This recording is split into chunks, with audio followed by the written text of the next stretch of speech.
น้ออ้ายคนงามลูกน้อยตั้ง3อ้ายยังลืมรายได้ลงอ้ายคงสนุกสุขดังประสงค์จึงลืมได้ลงลืมความหลังข้างผ่านมาเสียงลูกควรคำห่ำห้องยามใดเหมือนมีดขีดใจเป็นหอยซ้ำในอุราอายอาจจะหมดสิ้นกรุณา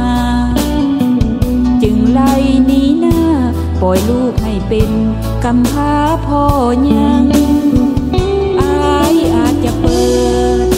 จะนายเบื่อน้องก็จริง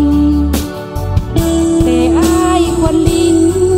เห็นภาพเมื่อข่าวบางหลังไผเดเอาจิตเอาใจอายยามอุกอังไผเดนั่งเฮียงเคียงข้างยามอายนอนสั่นไข้หนาวหูดีแล้วบ่น้ออ้ายคนงามลูกตาดำนับกรรมย้อนความผิดเฮาแม้นหากหูจักว่าฮักจะบ่ยืนยาวลูกเต้าของเฮาบ่ควรเกิดมาให้ทรมา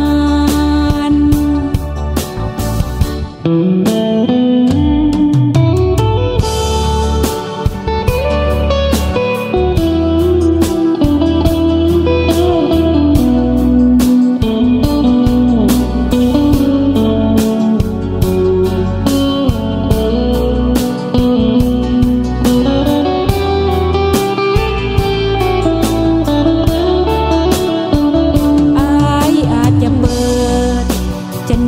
เบื่อน้องก็จริง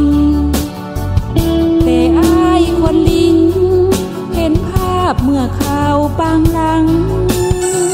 ไผเดเอาจิต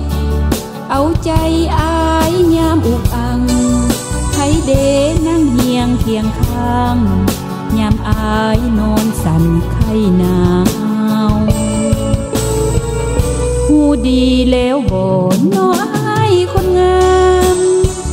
ลูกตาดำนับกรรมย้อนความผิดเฮาแม้นหากหูจักว่าฮักจะบ่ยืนยาวลูกเต้าของเฮาบ่ควรเกิดมาให้ทรมาน